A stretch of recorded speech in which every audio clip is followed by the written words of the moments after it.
Em nome de Deus, o clemente, o misericordioso. Luz, paz e conhecimento para todo o Brasil. Conheça o Islã.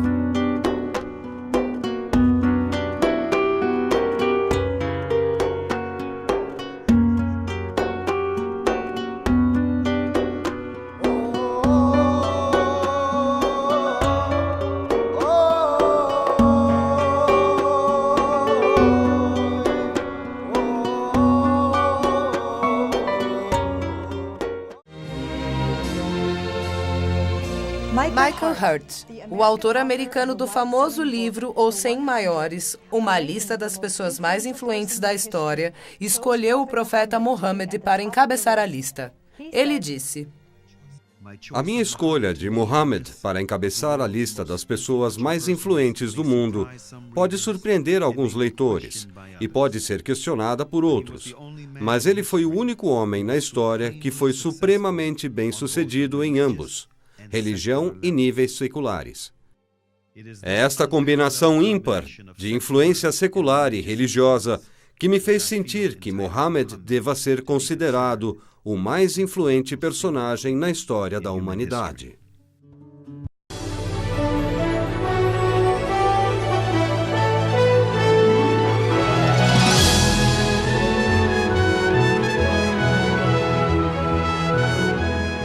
Sirat Habibuna Rasulullah Muhammad sallallahu alaihi wasallam, a biografia do nosso amado mensageiro de Deus, Muhammad, que a paz esteja com ele.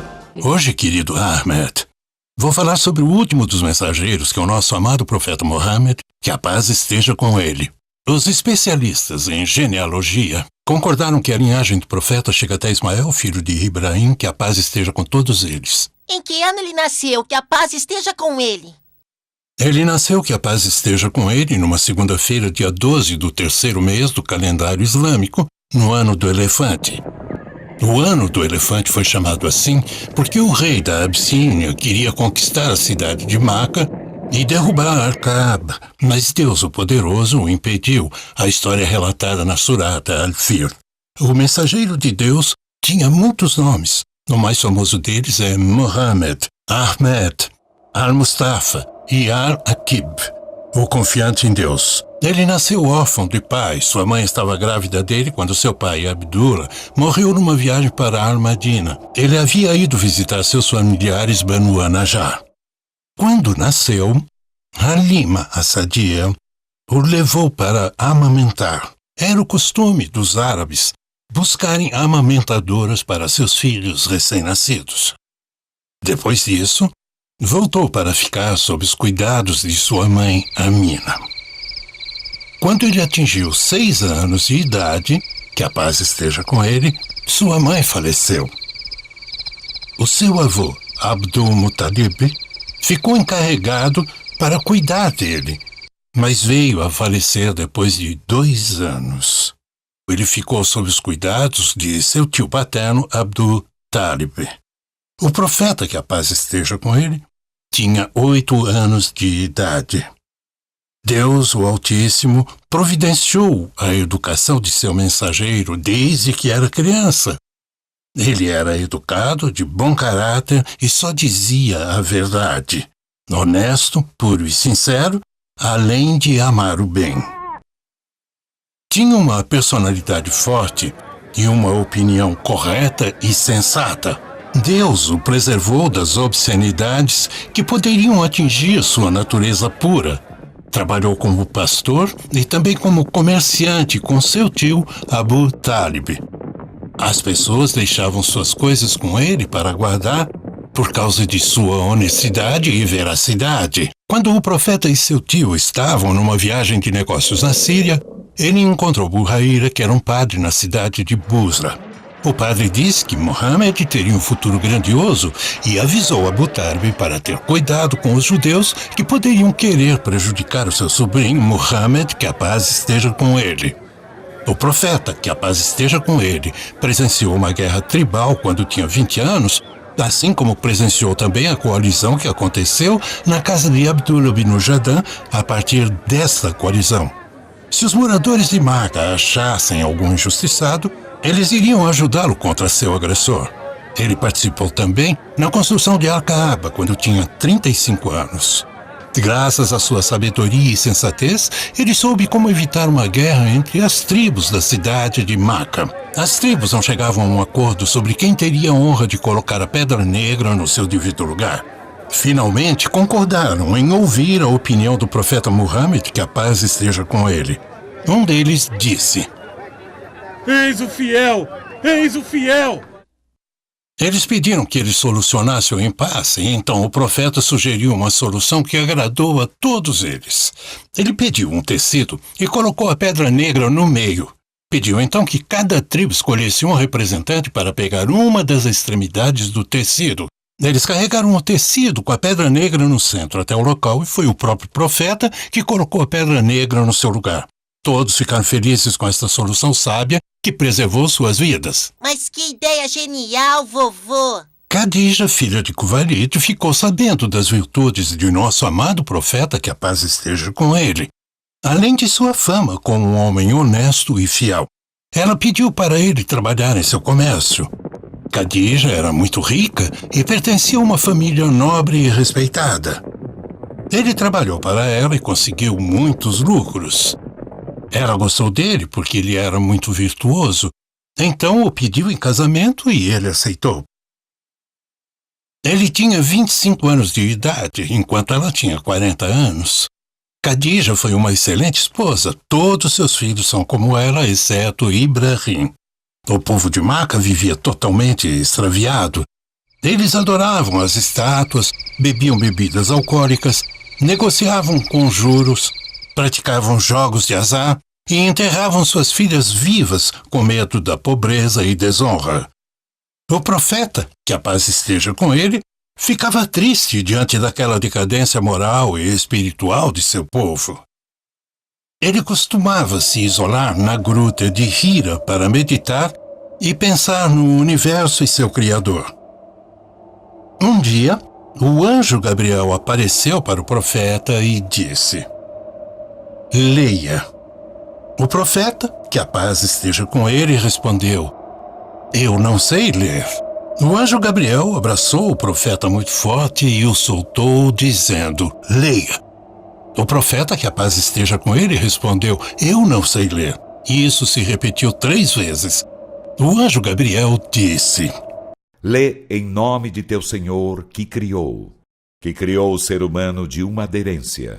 Lê, e teu Senhor é o mais generoso, que ensinou a escrever com o cálamo. Ensinou ao ser humano o que ele não sabia. O profeta, que a paz esteja com ele, retornou para sua casa com medo e assustado. Tremendo, ele pediu para Khadija, dizendo: Coloque um cobertor sobre mim. Ela colocou cobertores sobre ele até que ele se acalmou e não sentia mais medo.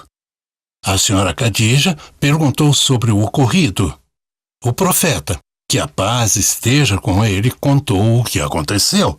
Ela respondeu: Pode se acalmar, é uma boa notícia. Nunca Deus te abandonará. Você visita os familiares, fala a verdade, ajuda o pobre, honra o hóspede e socorre as pessoas nas adversidades. Khadija levou o profeta, que a paz esteja com ele, até o primo dela, Varaka ibn Naufal. Ele era um homem velho, cego e convertido ao cristianismo. Ele sabia ler o evangelho e quando Khadija contou para ele o que aconteceu com o marido dela, ele disse: Esta é a revelação que Moisés costuma receber. Quem dera eu estivesse bem mais jovem quando o seu povo resolver te expulsar. O profeta, que a paz esteja com ele, convocou seu povo para adorar o Deus único discretamente durante 3 anos, até que foi ordenado a tornar sua divulgação pública. Ele começou com sua própria família como Deus ordenou. O profeta, que a paz esteja com ele, teve uma oposição feroz por parte dos incrédulos do povo de Maca, e especialmente de seu tio paterno, Abu Lahab. O primeiro homem a seguir o profeta foi Abu Bakr as-Siddiq. A primeira mulher foi sua esposa Khadija, a primeira criança foi Ali ibn Abi Talib e o primeiro escravo foi Zaid ibn Haritha. Após os 3 anos, foi ordenado a divulgar publicamente, como consta no Alcorão. Proclama, pois, o que tem sido ordenado e afasta-te dos idólatras. O profeta, que a paz esteja com ele, convocou todas as tribos para aceitarem o Islã. A sua mensagem era destinada a todas as pessoas e não para um povo específico, pois a sua mensagem veio para completar todas as mensagens anteriores. Deus apoiou seu profeta, que a paz esteja com ele, com um milagre eterno e desafiador para a eloquência dos árabes, o Alcorão Sagrado. O milagre de cada profeta estava relacionado ao que o povo vivia naquela determinada época. Os árabes, na época do profeta, que a paz esteja com ele, eram mestres na prosa e na eloquência. Por isso, o profeta, que a paz esteja com ele, foi apoiado por seu senhor com o Alcorão, que desafia todos os mestres da eloquência em todos os tempos. No Alcorão há muitas ciências que até os dias de hoje estão sendo descobertas. Os incrédulos de Quraysh permaneceram na incredulidade, mesmo conhecendo muito bem a honestidade do profeta Muhammad, que a paz esteja com ele, e a veracidade de sua mensagem. Mas a teimosia e a descrença os conduziram a se agarrar à adoração das estátuas. Os Quraishitas visitaram Abu Talib e disseram: O seu sobrinho está nos insultando em nossas reuniões e em nossa mesquita. Por favor, você deve impedi-lo de fazer aquilo. Oh, meu sobrinho, a minha tribo está alegando que você os insulta nas suas reuniões e na mesquita. O profeta, que a paz esteja com ele, levantou seu olhar para o céu e disse: Vocês estão vendo o sol? Responderam que sim. O profeta disse: Eu não posso deixar o que estou fazendo da mesma forma como vocês não podem trazer uma chama do fogo de lá. Abu Talib disse: Meu sobrinho disse a verdade, podem voltar. O tio do profeta, que a paz esteja com ele, apoiou o sobrinho. O apoio de Abu Talib é muito importante. Você tem razão, Ahmed. Como todas as tentativas de tentar parar o profeta, que a paz esteja com ele, falharam. Então eles começaram a torturar os muçulmanos. Cada tribo torturava os novos muçulmanos que viviam com ela. A tortura intensificou-se cada vez mais. Então o profeta, que a paz esteja com ele, permitiu aos muçulmanos que imigrassem para a Abissínia, onde governava um rei justo. Imigraram 12 homens e 4 mulheres. Foi a primeira imigração e aconteceu no 5º ano da missão profética. Quando os imigrantes souberam que Quraysh parou de torturar os muçulmanos e de importunar o profeta, que a paz esteja com ele, voltaram para Meca. Quando se aproximaram da cidade, ficaram sabendo que as notícias que chegaram até eles na Abissínia eram falsas. Quraysh aumentou 12 vezes as torturas e fazia de tudo para impedir o profeta e seus companheiros de divulgarem a religião. Alguns dos imigrantes voltaram e outros entraram em Meca sob a proteção de alguns líderes. Quando a tortura dos muçulmanos tornou-se insuportável, o profeta, que a paz esteja com ele, permitiu aos muçulmanos imigrarem mais uma vez em direção à Abissínia. Imigraram 83 homens e 19 mulheres. Eles ficaram na Abissínia até que o profeta, que a paz esteja com ele, imigrou para Al-Madina. Voltaram 83 homens e 8 mulheres. Aqueles que ficaram voltaram no 9º ano da Hijra. Os muçulmanos que ficaram em Meca adoravam Deus e aprendiam a religião na casa do companheiro Arqam ibn Arqam, discretamente, porque temiam ser torturados pelos Quraishitas. Deus atendeu a prece de seu profeta quando Hamza ibn Abd al-Muttalib, tio paterno do profeta, aceitou a nova religião, assim como Omar bin al-Khattab. Com isso, os muçulmanos que adoravam Deus na casa de Arqam bin Arqam saíram para adorar Deus publicamente. Quando os dois enviados de Quraysh voltaram da Abissínia e os líderes de Quraysh souberam da resposta do rei da Abissínia, eles juraram formar uma coalizão contra os familiares de Bani Hashim, Bani Abdil Muttalib e Bani Manaf. O embargo proibiu o casamento com as famílias que apoiavam o profeta, a venda e a compra com os muçulmanos, até que eles entregassem o profeta, que a paz esteja com ele. Escreveram um documento e penduraram na parede de Al-Kaaba. Quraysh infringiu o embargo contra os familiares do profeta, que a paz esteja com ele, por 3 anos, até que a situação deles ficou desumana. Alguns líderes não gostaram do embargo e tentaram derrubá-lo. Foram até Al-Kaaba para rasgar o documento, mas os insetos já tinham comido o documento, menos a palavra, em teu nome, ó Deus. O embargo terminou e o documento anulado. Após 6 meses, o tio do profeta, Abu Talib, morreu.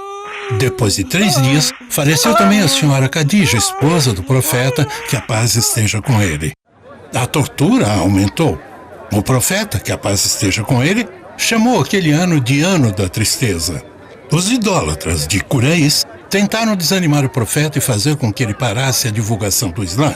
Sugeriram dinheiro e reinado, mas ele recusou. Então começaram a prejudicá-lo, colocando sujeiras no seu caminho. Abu Jahl foi além disso e queria matar o profeta com uma pedra. Jogaram uma cesta cheia de miúdos de animais em suas costas quando ele estava rezando. Tentaram asfixiá-lo, mas ele permaneceu firme diante dessas atrocidades. O profeta, junto com Zaid bin Haritha, decidiram visitar a cidade de Ataif. Ele esperava que a tribo de Thaqif abraçasse o Islã. Eles recusaram o convite dele e ordenaram às crianças e aos vagabundos para apedrejarem o profeta e seu companheiro. O anjo Gabriel o chamou e disse que, com ele, estavam os anjos nas montanhas, aguardando só a ordem do profeta para derrubar as 2 montanhas que cercavam a Taif. Mas o nosso amado profeta, que a paz esteja com ele, disse: não. Espero que eles tenham filhos que irão adorar o Deus único sem parceiros. É um profeta cujo coração é repleto de misericórdia e carinho. Deus agraciou seu enviado Muhammad com a viagem noturna e a ascensão para os céus para distraí-lo, depois de ter sofrido muito com a oposição dos idólatras e dos incrédulos entre seu povo. Ele fez a viagem noturna na mesquita sagrada em Meca até a mesquita de Al-Aqsa, na Palestina. A viagem foi feita em cima de um animal parecido com o cavalo, chamado Burak. Os anjos rodeavam o profeta, que a paz esteja com ele, de todos os lados. Deus, com o seu poder, juntou todos os profetas na mesquita de Al-Aqsa e o nosso amado profeta, que a paz esteja com ele, dirigiu a oração como o imã de todos os profetas e mensageiros enviados por Deus à humanidade. Depois foi levado para os céus até o ponto chamado a Árvore de Lótus. Lá ele se encontrou com muitos mensageiros e a oração foi decretada 5 vezes por dia, e para quem rezar à noite, a recompensa será contada como se fossem 50 orações. Então, essa é a famosa história da viagem noturna e ascensão. Excelente, Ahmed. Quando o profeta, que a paz esteja com ele, contou para sua tribo sobre a viagem noturna na manhã seguinte, eles desmentiram a notícia e espalharam para as pessoas em busca de encorajar alguns muçulmanos a deixar a religião. Mas os crentes fortes permaneceram firmes na fé. Quem deu apoio total e incondicional para o profeta nessa história da viagem noturna foi Abu Bakr. Por isso, o profeta lhe deu a alcunha de As-Siddiq, o veraz. O profeta, que a paz esteja com ele, permaneceu firme na divulgação do Islã, chamando as tribos durante sua peregrinação e encontrando as pessoas para divulgar a religião e pedir para que deixassem a adoração das estátuas.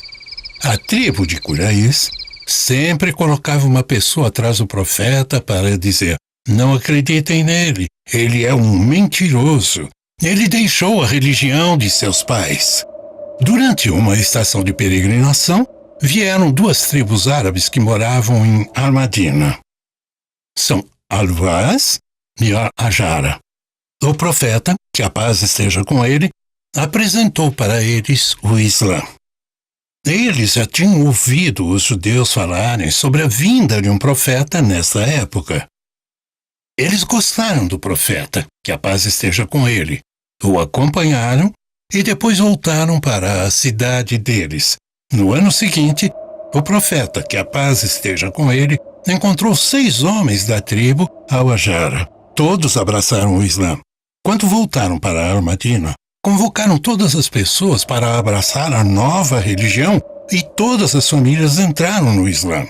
No ano seguinte, vieram 12 homens da tribo Al-Ajara, abraçaram o Islã e fizeram um pacto de obediência e comprometimento com o profeta, que a paz esteja com ele. Fazer o bem e se afastar do mal, não ter medo na luta pela causa de Deus e socorrer o profeta caso ele decidisse ir até a cidade. Era o primeiro pacto no Islã. Aconteceu no 12º ano da missão profética. Os 12 homens voltaram para Al-Madina acompanhados de Mus'ab bin Umair e Amr bin Maktum para ensinar o Alcorão e os conceitos islâmicos. Por isso que Mus'ab bin Umair é conhecido como o primeiro embaixador no Islã. Excelente, meu filho, excelente. Mus'ab bin Umair voltou para a cidade de Meca, onde havia muitas pessoas muçulmanas e não muçulmanas.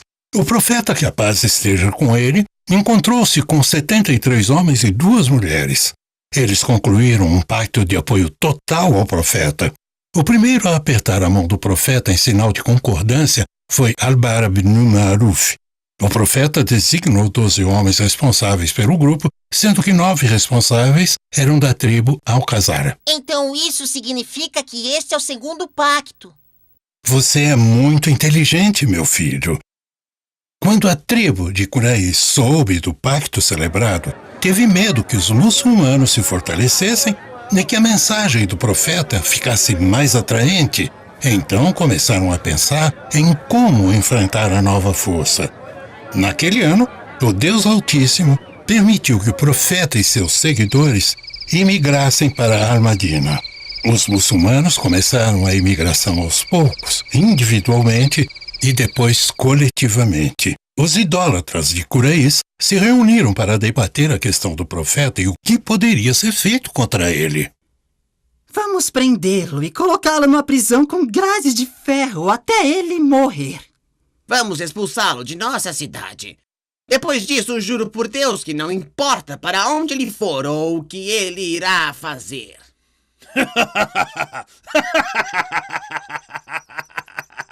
Vamos escolher de cada tribo um jovem forte com uma espada afiada, para matá-lo com um golpe só.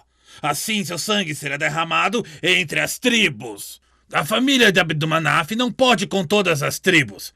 Sendo assim, todos eles serão obrigados a aceitar o dinheiro pela morte do nosso querido Muhammad. E assim nós o faremos. Excelente ideia! Isso é uma ótima ideia! Muito boa ideia!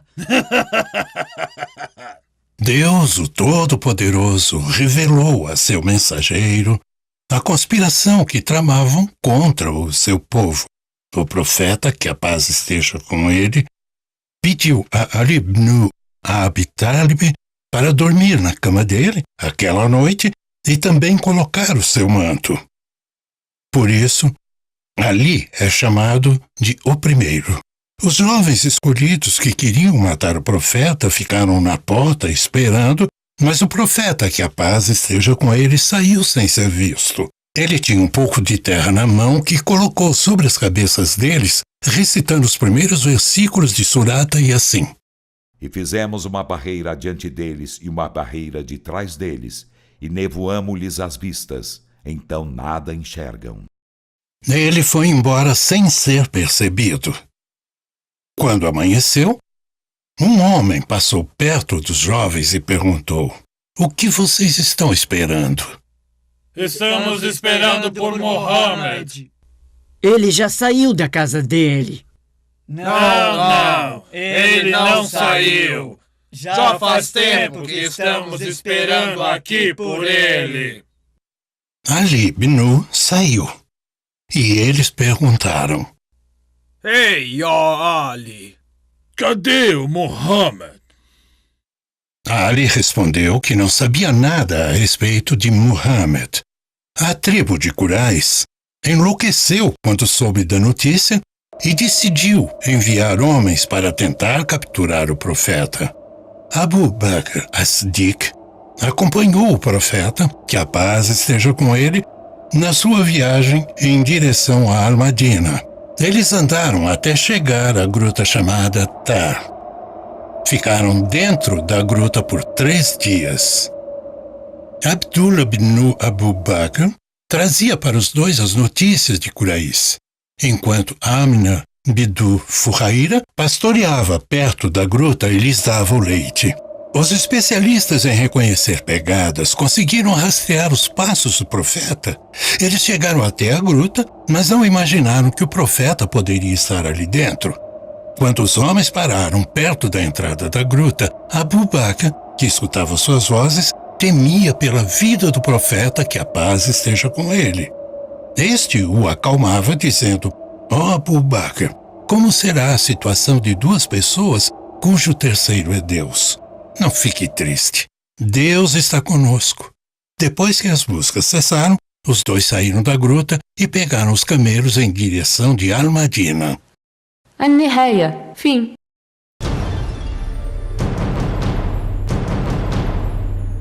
Jornada para Meca, inspirado na jornada de Ibn Batuta. O sol me guia durante o dia e à noite as estrelas são minhas companheiras.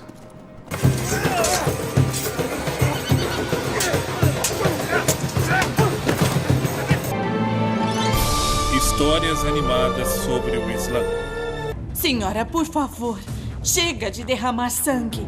Por que se importa se muçulmanos forem abatidos? Eu mandei. Eu sou muçulmana.